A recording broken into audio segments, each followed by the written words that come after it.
Continuando o nosso estudo sobre a vinda do reino, mais precisamente falando sobre o caráter provisório desse reino que nós estamos vendo hoje, o nosso 12º encontro, vamos falar um pouco sobre o reino e a cruz neste momento. A paixão é um dos fatores mais importantes que determina o sentido da pregação do reino por Jesus Cristo. Nós vimos isso no vídeo anterior, né, onde nós tratamos do servo do Senhor. O Filho do Homem e o servo do Senhor é a marca do messiado de Jesus, né, mostrando, trazendo, né, a identidade de Jesus como Messias, que era aguardado desde os profetas e que se cumpre agora na vida do seu povo, enquanto Jesus, no seu ministério terreno, está na face da terra, conforme nós vimos também no vídeo anterior. E também traz a revelação desse reino, né, do reino de Deus ou do reino dos céus. Né. A paixão e a ressurreição, elas vão iluminar mais profundamente toda a pregação, todo o ensino, todas as parábolas que Jesus traz, falando sobre a realidade do reino, mas ainda de uma forma limitada que está o reino. Né. A paixão e a ressurreição, elas que vão trazer ali um caráter mais acentuado sobre a presença do reino na sua totalidade na vida humana.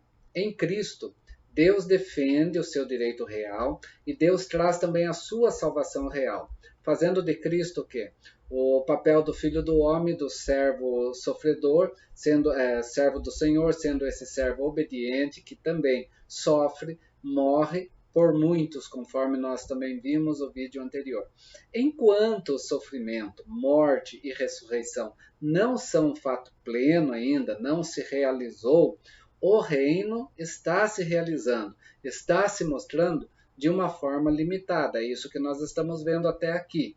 Por quê? Não somente através dele, Jesus Cristo, mas também sobre ele e nele, realiza-se o juízo e a salvação do reino dos céus. Aqui nós temos então esse aspecto teocêntrico em relação ao reino. Para o reino chegar na sua plenitude, de forma completa, o Cristo tem que sofrer, tem que morrer, tem que ressuscitar, realizando então nele, em Jesus, o Cristo, o único mediador entre Deus e os homens, né, que se faz necessário, né, e que o Velho Testamento vivia na sua expectativa, nas sombras das coisas do passado, através dos sacrifícios e outras coisas, que tem que se cumprir totalmente em Cristo Jesus. Por isso, o reino não alcança a sua revelação total nesta vinda primeira de Cristo que nós temos, né? Nessa vinda do Deus encarnado, do Cristo presente, o qual ele cumpre o seu ministério aqui na face da terra, até esse momento. Por quê? Porque o Filho do Homem retornará. E Jesus deixa claro isso quando ele ensina sobre a consumação dos tempos. Virá sobre as nuvens depois de sofrer, depois de sua paixão, depois de sua morte. É por meio, então, do sofrimento que se determina a maneira em que o reino se revela, mas agora ainda provisoriamente. O reino, enquanto não se realizam a paixão e a ressurreição de Jesus, ele só pode ser revelado até agora, dessa maneira, em Cristo, no seu ministério, diante dos seus discípulos, diante dos seus ensinos, de maneira limitada. Por quê? O sofrimento, morte e ressurreição ainda não ocorreram. É na paixão, então, que se revela algo do juízo divino, que acontecerá no dia do Senhor. O resgate pago por muitos, é o Cristo abandonado lá na cruz, na ira de Deus que cai sobre si, e nisso garante o que? A salvação completa. A cruz é que vai trazer essa salvação total na vida humana e vai mostrar a realidade do reino de forma plena também. Por isso o evangelho podia agora ser pregado, né? A sua morte possibilita essa pregação, mas a paixão, né? O seu sofrimento implica ainda na continuação da vida nesta época, porque Cristo precisa retornar. Os muitos podem continuar a viver então nesta época, os muitos, aqueles a quem a salvação chegará sobre si, sendo a sua comida, sendo a sua bebida, sendo o seu alimentar-se, o corpo e o sangue de Jesus Cristo, lá na cruz do Calvário, naquele sacrifício único que ele fez por muitos. Assim então, a morte de Jesus vai implicar na prolongação desta época, inclusive vai trazer também o adiamento do juízo. É a morte de Jesus, então, que faz o quê? Que introduz a nova aliança, que o Novo Testamento vem trazer isso de forma presente para a vida da igreja, para o conhecimento da igreja no reino em Cristo Jesus na sua plenitude. Sua autoentrega, então, implica o quê? Na possibilidade e na necessidade desse adiamento, da revelação definitiva do reino e da consumação do mundo. A prolongação desta época, então, implica na morte e ressurreição de Jesus, onde a pregação do evangelho do reino pode, então, desenvolver-se agora de forma máxima, na sua inteireza, como o evangelho da cruz. A partir do momento da cruz, do sacrifício, morte e ressurreição de Jesus, então nós temos esse aspecto. Aquilo que Paulo fala lá em 1 Coríntios, né? Se Cristo não morreu, né? Em vão é a nossa fé. Né? É esse caráter agora de certeza que nós temos então presente nesse momento. Essa prorrogação, prolongação, então significa uma continuação da graça e a possibilidade então do arrependimento. E vivemos então o tempo da graça. É justamente em relação então ao seu sofrimento, o sofrimento de Jesus, a sua morte, que Jesus vai falar desses muitos que vão ser alcançados, pelos quais ele paga o resgate e ele derrama o seu sangue, onde esses muitos são muito mais que aqueles que estão ali presenciando nesse momento o ministério terreno de Jesus, nesse período que Jesus está sobre a face da terra. São os muitos, né, que virão ainda, que Jesus resgatou através do quê? Da pregação do Evangelho do Reino. Aquela pregação que nós vamos ver lá em Atos capítulo 2, que Pedro vai pregar, e ele vai falar justamente sobre isso, né? Não somente para os seus, mas para aqueles que ainda viriam. Né? Esse caráter que nós temos então da pregação do Evangelho, através da cruz, que traz essa inteireza do reino de Deus. Logo, então, essa pregação traz frutos. Né? Aquilo que nós vamos ver, então, e vimos na parábola do semeador, na parábola da semente, depois na parábola do fermento e na parábola do grão de mostarda.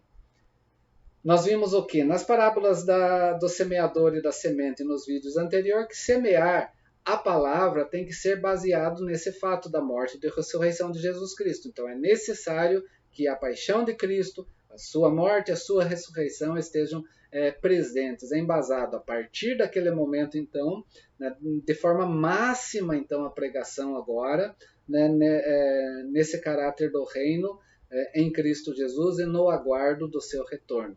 E também, não só semear, mas crescer, desenvolver, aonde pressupõe, então, que é uma continuação da época, essa prolongação que nós temos. Assim, então, morte e ressurreição criam um novo futuro, trazendo adiamento do juízo e abrindo novas perspectivas para a continuação da vida terrestre, né, para que os muitos sejam alcançados, onde o fermento e a semente que nós vemos lá no grão de mostarda tem que agir, tem que se desenvolver, e isso demanda tempo, né, o que nós vimos então nos vídeos anteriores, que nós estamos recordando a partir de agora, nesse evangelho da cruz que nós temos. A verdade não é somente que o reino ainda era futuro, enquanto Jesus não tinha morrido, mas sua morte, a sua ressurreição vai implicar numa prolongação, possibilitando que a proclamação do evangelho, né, o anúncio, né, da sua morte e da sua ressurreição, onde a ressurreição serve de grande estilo. Paulo vai falar muito sobre isso quando ele prega sobre Cristo. É para a proclamação do Evangelho que o próprio Cristo ressurreto então chama seus discípulos. Toda a autoridade agora do Filho do Homem está a serviço dessa proclamação, né? Estão, então, todo o poder, todo o povo e todos os dias. Os enviados devem, então, testemunhar essas coisas: sofrimento, morte e ressurreição. É isso que Jesus vai falar quando ele diz: todo o poder me foi dado nos céus e da terra, agora vão. Né? Vão, né? E falem sobre isso, preguem sobre a minha morte, sobre a minha ressurreição, sobre o meu sofrimento, sobre tudo, né, em relação ao reino de Deus que está presente e sendo agora alcançado através dessa pregação, através dos seus enviados. Logo, a proclamação do Evangelho do Reino, então, abre novo futuro, sendo, então, o progresso dessa proclamação à medida do avançamento do tempo da salvação, promovendo ela a esperança da consumação. Enquanto ainda não se realizam, então, paixão e ressurreição, o reino pode se revelar somente de maneira limitada. Então, até aqui nós agora começamos a abrir o nosso leque e entender. Ela é limitada porque Jesus está ainda no seu ministério terreno, ensinando sobre o reino, mostrando a realidade desse reino. Esse reino está ainda de forma limitada, por quê? Porque Jesus não sofreu, Jesus ainda não morreu, Jesus ainda não ressuscitou. A partir desse momento da morte, do sofrimento, morte e ressurreição, então nós temos o que? A proclamação total da palavra de Deus do reino presente. Ok? Próxima aula nós vamos falar sobre ainda esse caráter provisório, mas entendendo agora o evangelho do reino. Esse evangelho que está agora sendo pregado.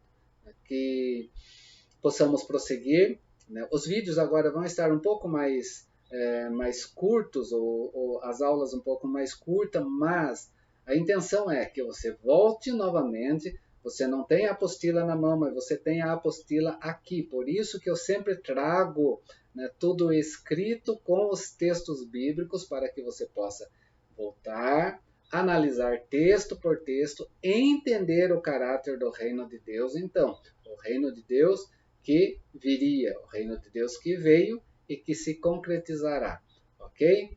Forte abraço, Deus te abençoe e que possamos prosseguir, né, até o final desse estudo, que ele é longo, porque nós estamos aprendendo o reino. Né? O reino não é algo pequeno, o reino é para a eternidade. Então, por mais que provisório estejamos, somos cidadãos do reino. Como cidadão do reino, eu preciso entender o reino de Deus na minha vida. Assim, né, esse estudo na tua vida e que possa ser passado também na vida dos demais através do seu aprendizado também, né, levando, né, esse ensino à vida das pessoas. Deus te abençoe. Até a próxima.